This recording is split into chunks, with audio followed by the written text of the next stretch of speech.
Good evening, everyone. Tonight, I wanted to talk about the ghost in Hamlet. For some, the question is the ghost a benevolent ghost sent to Hamlet to right the wrongs of Claudius? Excuse me. Or is he an evil ghost, kind of a malevolent ghost bent on Hamlet's destruction?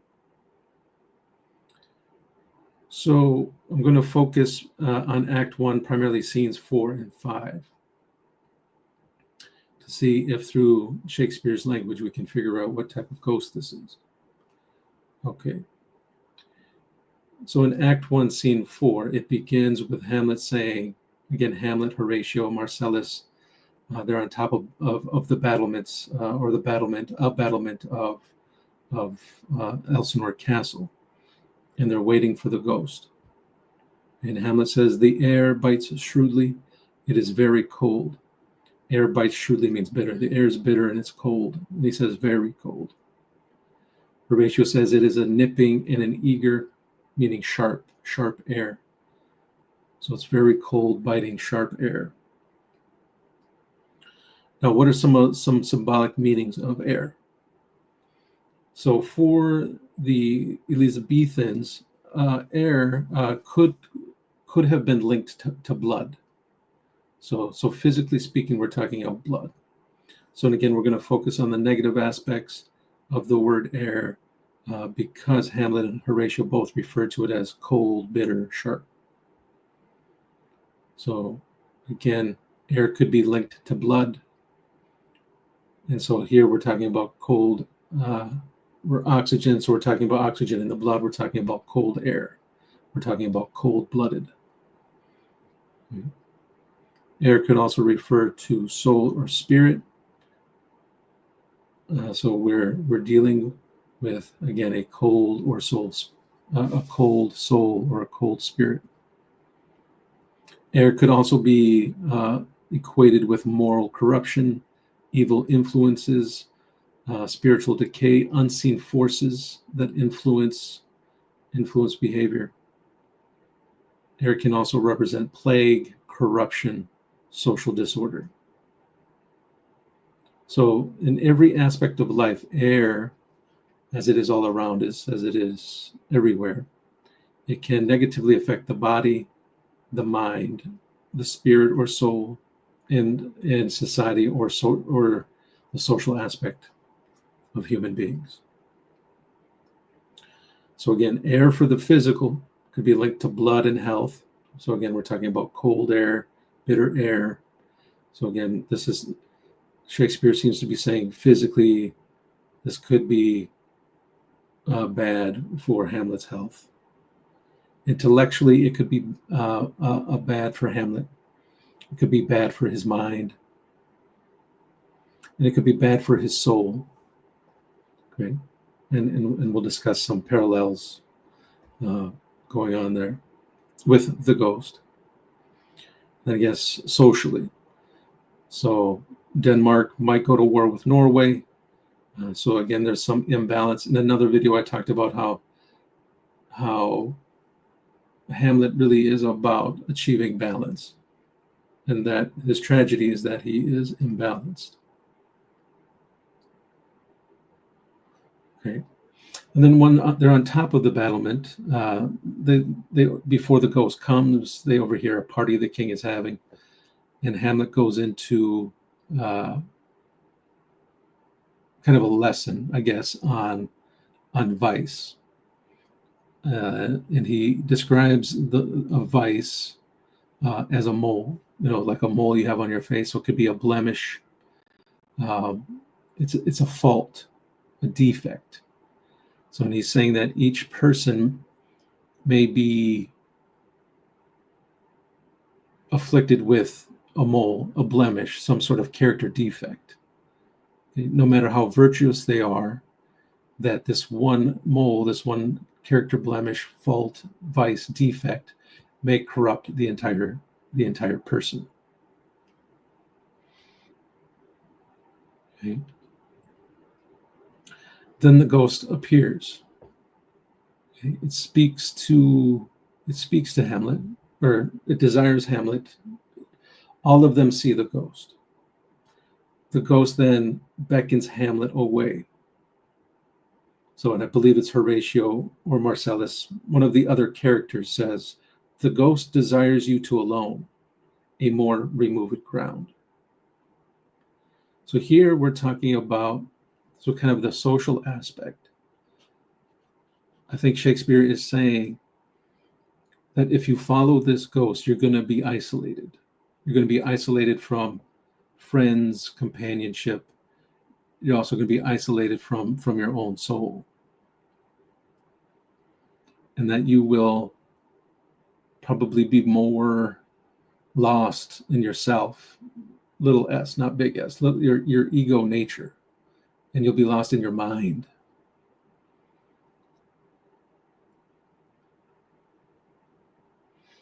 Okay.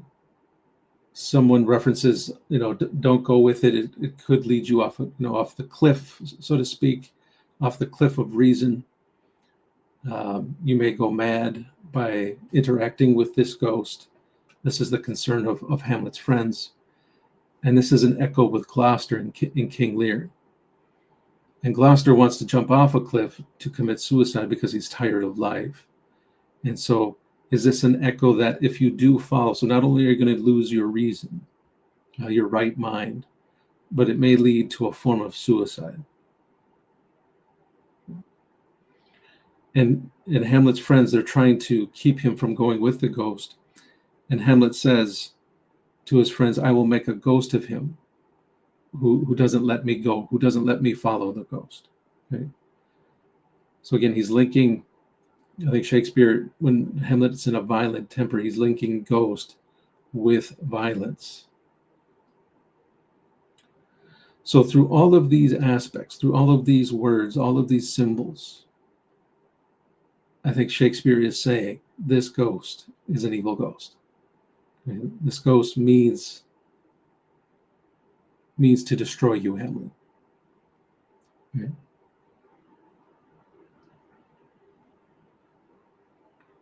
And now to scene 5. So I think some readers might forget, Hamlet forgets, and I'll talk about memory in a second. But one of the first things the ghost says, the first thing he says, mark me, listen to me. The ghost says, when I to sulphurous and tormenting flames must render up myself. So after his dialogue with Hamlet, he's got to go give his soul up to essentially hell. So here, Shakespeare is already indicating from one of the first things that the ghost speaks is that he's evil. Yeah.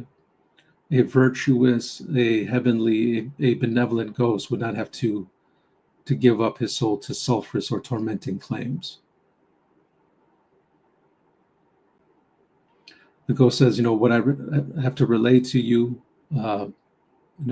basically you'll find interesting. Hamlet says, speak, I am bound to hear. And the ghost says, bound to revenge you will be once you hear what I have to say to you. So again, bound, Shakespeare uses the word bound. So here, Hamlet will be bound. He will be tied to, imprisoned by. He will not be free because of revenge. The ghost says, I am thy father's spirit. So is this an echo of Julius Caesar when he says to Brutus in the play Julius Caesar, Brutus, I am thy evil spirit? And I believe Julius Caesar came out before Hamlet. So is this, again, is Shakespeare asking spectators at that time, readers now, to look back at that? Is that a reference to Brutus talking to Julius Caesar, although Julius Caesar is a representation of Brutus's evil spirit? The ghost also says, I can't divulge the secrets of my prison house. And again, Shakespeare is using the words bound, prison. So not free.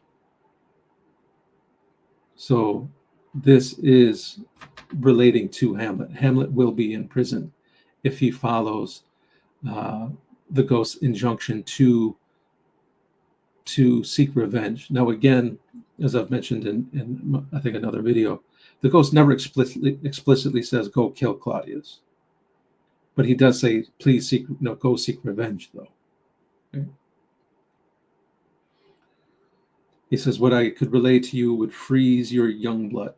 So again, we have cold-blooded. We have lack of love, lack of empathy, lack of warmth. Unconsciously, after the ghost mentions this, Hamlet says, "Oh God."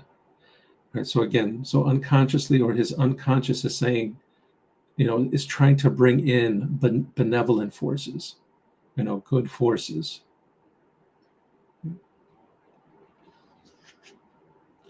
The ghost keeps using words like foul, strange, unnatural. Okay. He is talking about his murder, but I think, again, Shakespeare is using these words to point to the type of entity, type of being this ghost is. Hamlet then, after the ghost describes his murder, Hamlet says, with wings as swift as meditation or thoughts of love, will sweep me to my revenge. So again, unconsciously or through his subconscious mind or his soul, it's saying, it's bringing out meditation, thoughts of love. Okay?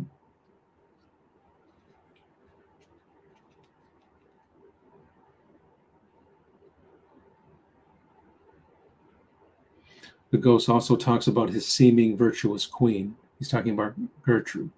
But again, he puts this in the mouth of the ghost. Seeming virtuous. Seems virtuous, but is not. To take a step back, the ghost is talking about his murder. He's talking about how Claudius put eager droppings in his ear. So again, eager, remember Horatio used that word eager in scene 4. We're now in scene 5. So again, we're talking about cold. We're talking about evil. The ghost says to Hamlet, if thou hast nature in thee, and again, nature, so kind of what the ghost is saying is eye for an eye. Okay, so eye for an eye is nature. What you do to me, I'm going to do to you. To forgive is divine. So again, Shakespeare, I think, is equating nature. That's why he has the ghost rhetorically say to Hamlet, if thou has nature in thee, meaning, well, one,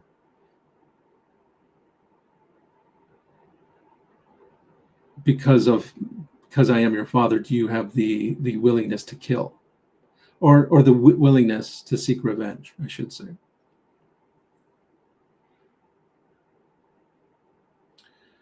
So again, you have a predominance of negative imagery, peppered with, Hamlet saying, oh God, or Hamlet saying, wings as swift as meditation or thoughts of love. His soul is trying to say to him, seek this, and on some level as a foil to show that this ghost is evil. Okay.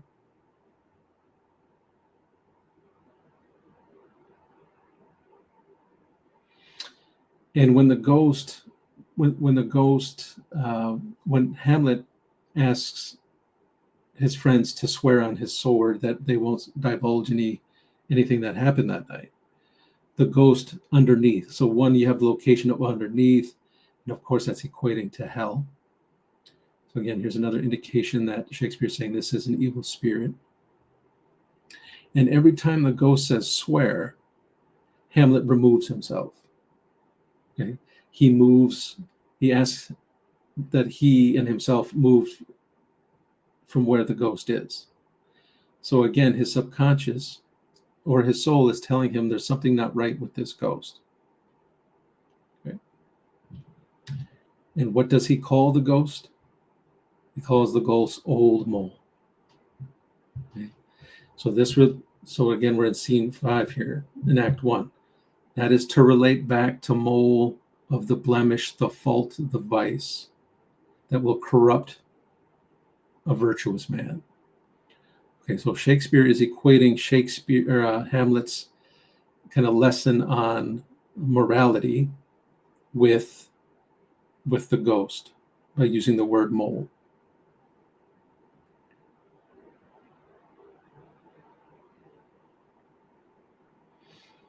And I think Shakespeare, too, is actually asking us to see that somehow this ghost is a manifestation of something inside Hamlet. You know, he's talking about working in the earth, so inside the body. So I think Shakespeare wants us to see that this ghost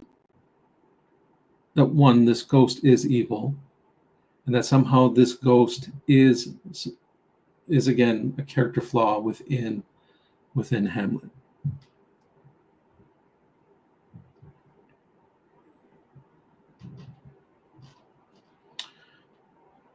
So as they're about to leave the battlement,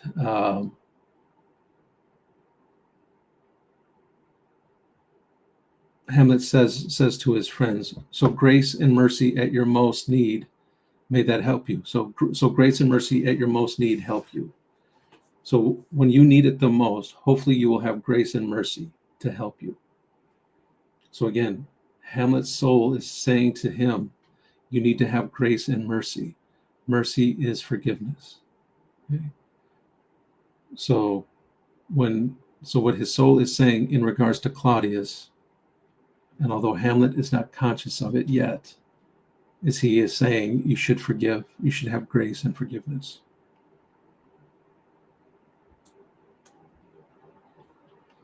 Okay.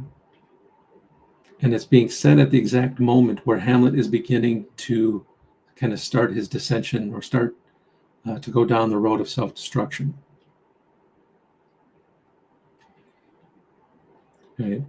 Again, I think the ghost says something, and Hamlet says, "Rest, rest, perturbed spirit. So, gentlemen, with all my love, I do commend me to you, and what so poor a man as Hamlet is, made to express his love and friending to you. God willing, shall not lack. Let us go in together." So in that small paragraph, rest, rest, perturbed spirit, we're talking about calmness. We're talking about exchange of love between friends, right? We're talking about humility. So poor a man as Hamlet. May I express my love as friending to you, and as friend, he's talking about friendship. So here we have friendship, love, calmness, forgiveness. Let us go in together. Community. So somehow Shakespeare, I think, is saying to avoid self-destruction, one needs to have love, one needs to be friendly, one needs to be part of a community, not isolated. And I think throughout the scene and throughout Hamlet, further in Hamlet, isolation, loneliness, especially in the figure of Ophelia, is painted by Shakespeare. And so to avoid isolation, to avoid being solitary, I think is what Shakespeare is exhorting everyone not to be an isolate, not to isolate, not to be part of really the human community.